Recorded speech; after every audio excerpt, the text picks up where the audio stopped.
the Love Talk Show on Liberty Radio.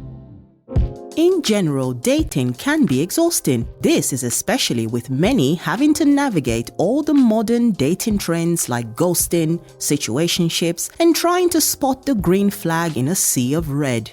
Dating apps can make dating and meeting other singles easier, but apparently they can also lead to what is defined as dating burnout. When a person has experienced one disappointment after another in their love life, this is bound to get exhausting, especially when time and time again they match up with people that they are incompatible with or are not open about what they actually want. The dating app Badoo found that 78% of its users related to the feeling of dating burnout. Many said they actually felt stressed out due to the mismatched intentions with potential partners. Another research from dating app Hinge showed similar results. 61% of the app's UK users feel overwhelmed and fatigued when it comes to dating. When it comes to celebrities, some find it easier to simply give up rather than trying to place any effort into finding a new partner. Actress Sharon Stone explained whilst on the Drew Barrymore show in 2020 why she was focusing on her relationship with friends and family instead of romantic ones. Stone told Barrymore, "I'm done dating. I've had it with dating. I just find people to be insincere and not worth my time. I enjoy my alone time and time with my kids and my friends more." The actress first married in 1984 to TV producer Michael Greenberg, and her second marriage ended in 2004 with journalist Phil Bronstein. Since then, she has not been seen in an official relationship. Another celebrity who seemed to have been burned out with relationships was the actor Hugh Grant. He has had 5 children with 2 women, one of whom he married 4 years ago. Grant had spent years being quite the notorious bachelor and had famously declared, "I have known a few good marriages but very few, and others look to me like they're pretty miserable. I don't really think that's a recipe for happiness." Even the talented and handsome George Clooney has had his phase of relationship frustration and was a long-standing singles icon. In 1989, Clooney got married to Talia Balsam. However, their 3-year relationship didn't work out. Their tumultuous divorce process took over 2 years to finalize. With all this, the actor would have probably been disheartened and remained notoriously single for over 20 years after, bouncing from one beautiful woman to the next. In 2014, however, Clooney married British-Lebanese barrister Amal Alamuddin, with whom he is married until today, and they are currently parents to a set of 4-year-old twins. In light of the above, what could be the reason behind this discouragement that has affected many people? What are the difficulties people face on the dating scene nowadays? Is it somehow linked to certain laziness in meeting someone face-to-face? Singles, stay tuned. These questions will be answered on tonight's show. Can you believe? Can you believe it? Shad, do you have that phrase of Hugh Grant? Put again, please. Look at that. Not criticizing, the actor, not criticizing his, what he said, but this is just for us to understand better the mentality of many people that they're suffering love life. So Hugh Grant says, "I have known a few good marriages, but very few." Okay, so there is happiness in marriage, right? But he continues, "And others look to me like they are pretty miserable, and I don't really think that's a recipe for happiness." Indeed, look, the recipe for happiness is not a good marriage. Not at all. We have to use the same words of Hugh Grant and put in a different order. Happiness is the recipe for a good marriage. So those people that he found that they are living, a pretty miserable marriage, quoting, Hugh Grant, you can be sure that these people, they will never be happy by themselves. The first step for you to be happy in a relationship is being happy with yourself. When you are happy with yourself, when your partner is also happy to themselves, so then you are ready to be in a happy and in a good marriage. That's the recipe. Simple. It's that easy to achieve? No, it's not, but it's possible. Let's see what people from the streets they think about it. Okay, let's watch it. Why do you think people don't take relationships too seriously? I think, I don't know, with the rise of like social media dating and like all the dating apps, it's more like a swipe right and left culture, and people, I don't know, it's a lot of like instantaneous like gratification, right, why you swipe right. So yeah, I think it's like a lot to do with apps. I think people are choosing to delay settling down, choosing solitude more, like being on your own, more individualism, more like you're out for yourself. And I think that's because of cultural shifts. I think a new generation looks at relationships differently, especially in London. Everything's disposable. The younger generation, they move on to the next thing and the next thing. Whereas in the past, people got married and had children and did traditional things. To be honest, I've been married for like 10 years, so I don't know. I mean, maybe the apps, Tinder and all that. There's a lot of noise and people meeting everywhere all the time on the apps. I think maybe it's something to do with living in London as well, like it's a fast-moving city and people have like other priorities. But if you go to other places like villages or countryside, then maybe people have longer term relationships. Do you think people are more lazy to find someone to date or to maintain a relationship? I think maintaining one as opposed to finding one. There's so many ways to find one.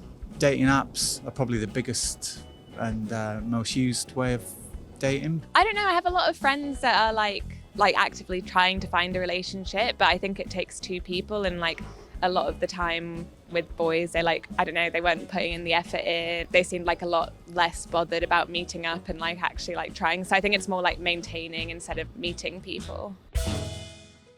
How do those who do well in love life behave? That's the first thing that we have to find the answer. Okay, that's the first answer to be found. How do those who do well in love life behave? Because what is interesting and also curious about this? People, they want to be happy in love life. It's hard to find someone that they don't want to be happy. And those who says, no, I don't want to be happy in love life. I don't need a love life. You can be sure that 99.99% of those that give you this answer, they had, a very bad experience before, and that's why, based on their past experience, they are now forced to believe that there is no more hope, and that's the end. They don't deserve to be happy, or they have that general thought. Everybody's the same. Every man are, all of them, they are the same. Women, they are all the same, and we know that's not quite true, right? So how do those who do well in love life behave? 3 steps. First one, pay attention, please. They pay attention to what they are looking at. They pay attention to what they are looking at. Yes, look, I can tell you that because unfortunately I have a personal experience with that. I remember, let me speak here, Chad, so that will be even more personal. I remember, before getting to know the intelligence of love and having my encounter with the author of love, I remember I never had a serious relationship. I never had, someone to call, that's my girlfriend. But in every party, in every, weekend, I was there with someone, no commitments, no connections, no nothing, sometimes was just a moment and that's it. And why? Now I understand why. Because I was looking at I was looking at the wrong references. For example, who were my references before? I had my cousins, for example, as references. I was very young. I was like 15, 14. From 14 to 17, I was living like that. So my reference, they were my cousins. So I look at them and I saw them, in that party they were with a girl, and then in the same day, in the same night, they were already with a different girl. I say, wow, so that's what I want, because it looks so, amazing, so powerful. But that's the problem. When you start looking at, these wrong references, you pay attention to these wrong references, of course, you will copy that. Because think with me, everything you've learned in life, it was the result of something you saw, something you listened to, something that was presented before you. How can you do something if you are never being taught about? Think with me. How can you learn a new language if you don't expose yourself to this new language? Impossible, no deal.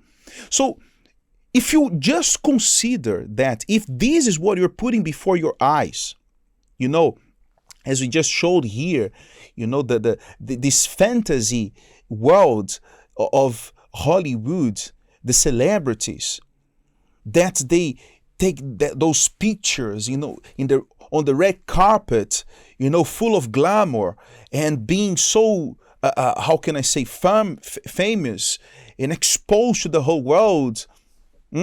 So people, they look at that and they say, that's what I want.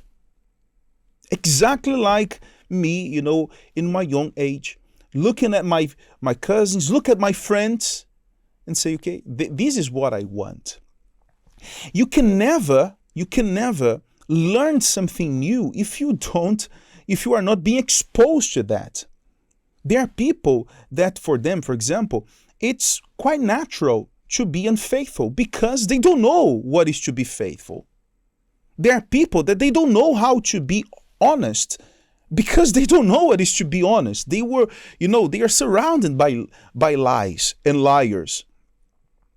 So the first thing for you to start, doing well in your love life is that exposing yourself to good references, to put before your eyes good references.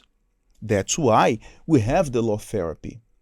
That's why every Wednesday in the Love Talk Show, we have, a couple here to share with us a love story. A couple that perhaps came from this kind of, from this background, a broken relationship, a broken love life, but because they engage in themselves, to rebuild their love story, now they have, a different story to speak about. So the first thing to do, pay attention to what you are looking at.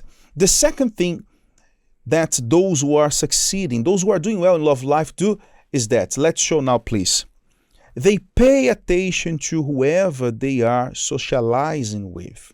Yes, it's also very important, because you will never start dating someone that's not around you, right?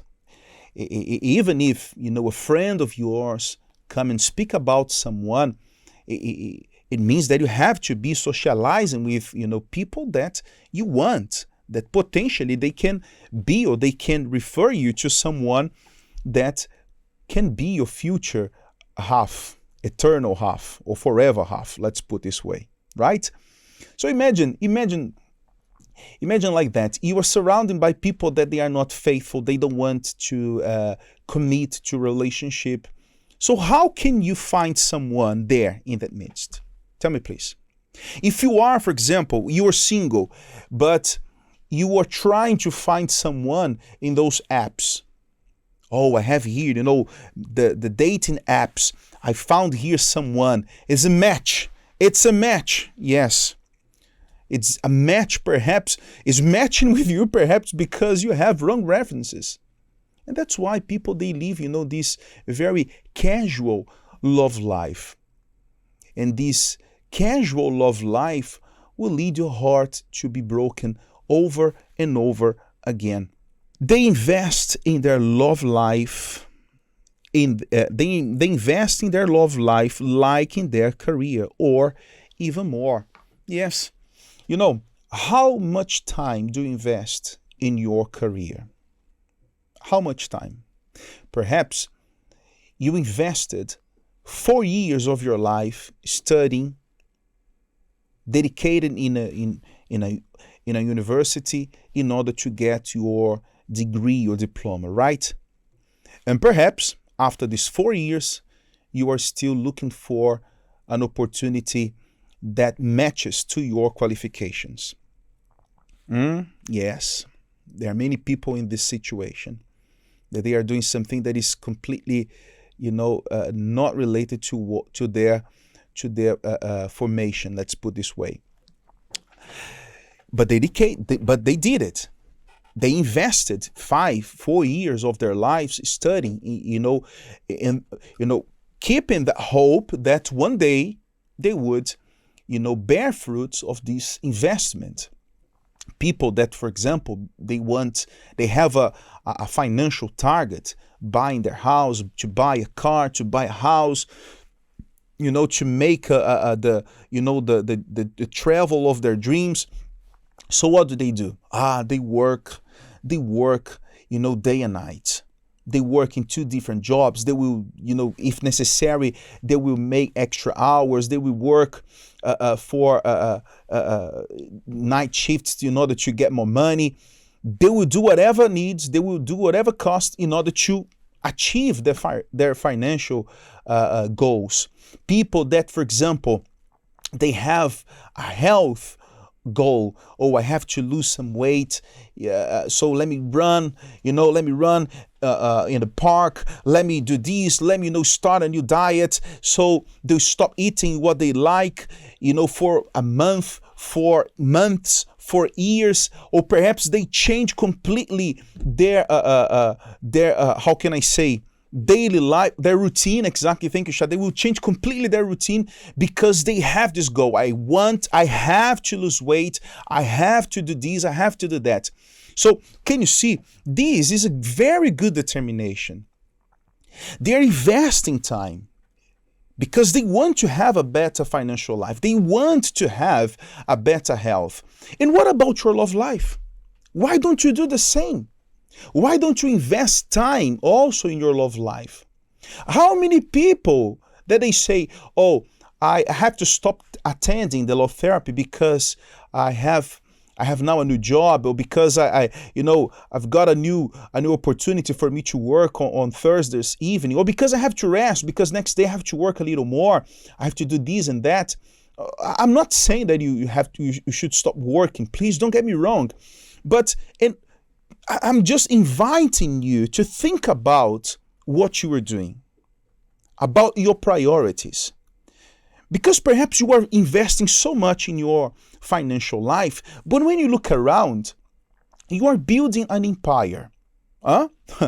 You're thinking, I have to buy my car, I have to buy my house, I have to do this and that. Okay, and you will enjoy it. We will enjoy all it alone. Is that your objective? Is that, what you have in mind? So you start investing more and more in your love life. If you want to achieve success in your love life, there is no other way. You have to invest. The Love Talk Show on Liberty Radio.